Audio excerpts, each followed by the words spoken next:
जुलाई का महीना, जब खेतों में धान की हरियाली लहलहानी चाहिए थी, जब बारिश की बूंदें किसानों के चेहरे पर मुस्कान लानी चाहिए थी। लेकिन कानपुर देहात में इस बार तस्वीर बिल्कुल उलट है। बादलों की जगह आसमान से आग बरस रही है और खेतों में हरियाली की जगह धूल उड़ रही है। मानसून की बेरुखी ने किसानों की चिंता कई गुना बढ़ा दी है। धान की पौध तैयार है, लेकिन खेतों में पानी नहीं है। मजबूरी में किसान महंगे दामों पर डीजल खरीदकर निजी ट्यूबवेल और इंजनों से सिंचाई कर रहे हैं, ताकि किसी तरह समय रहते धान की रोपाई पूरी हो सके। किसानों का कहना है कि अगर अब भी बारिश का इंतजार किया गया तो रोपाई में देरी होगी। इसका सीधा असर फसल की पैदावार पर पड़ेगा और मेहनत के साथ साथ उनकी आमदनी भी प्रभावित होगी। मुसीबत सिर्फ बारिश की कमी तक सीमित नहीं है। डीजल की बढ़ती कीमतों ने खेती की लागत पहले ही बढ़ा दी है। ऊपर से समय पर खाद न मिलने से किसानों की परेशानी और गहरा गई है। यूरिया और डीएपी जैसी जरूरी खाद के लिए किसान लगातार दुकानों और सहकारी समितियों के चक्कर लगा रहे हैं। कई किसानों का कहना है कि समय पर खाद नहीं मिलने से खेती का पूरा चक्र प्रभावित हो रहा है। कानपुर देहात का अन्नदाता इस समय तीनहरी चुनौती का सामना कर रहा है।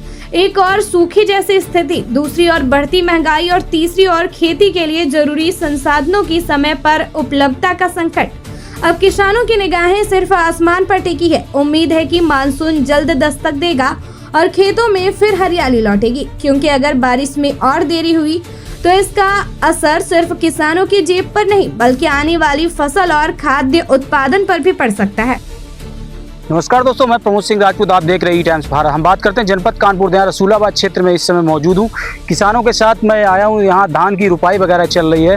किस तरह किसान संघर्ष झेल रहे हैं। संघर्ष ये कि डीजल इतना महंगाई होने के बावजूद भी किसान धान को रुपाई कर रहे हैं, क्योंकि बारिश ना होने से किसान के चेहरे पे उदासी छाई हुई है।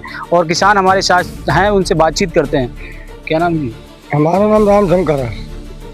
धान की रुपाई को लेकर आप क्या सोच रहे हैं और कैसा क्या सोच रहे भैया, देख ले, ये 2 दिन कल से भर रहे, बताओ 10-12 घंटा चला, 2400-2500 रुपये बन गए इंजन वाले के। ये देखो खेतों की हालत सफेद पड़े हैं, और ये देखो ऐसे ही भरा भी भर भी नहीं पाया है। बताओ, एक यूरिया 500 रुपये बोरी मिल रही ब्लैक में, सरकारी मिल रही। बताओ 10 रुपये बीघा मिलेगी, 10 किलो बीघा।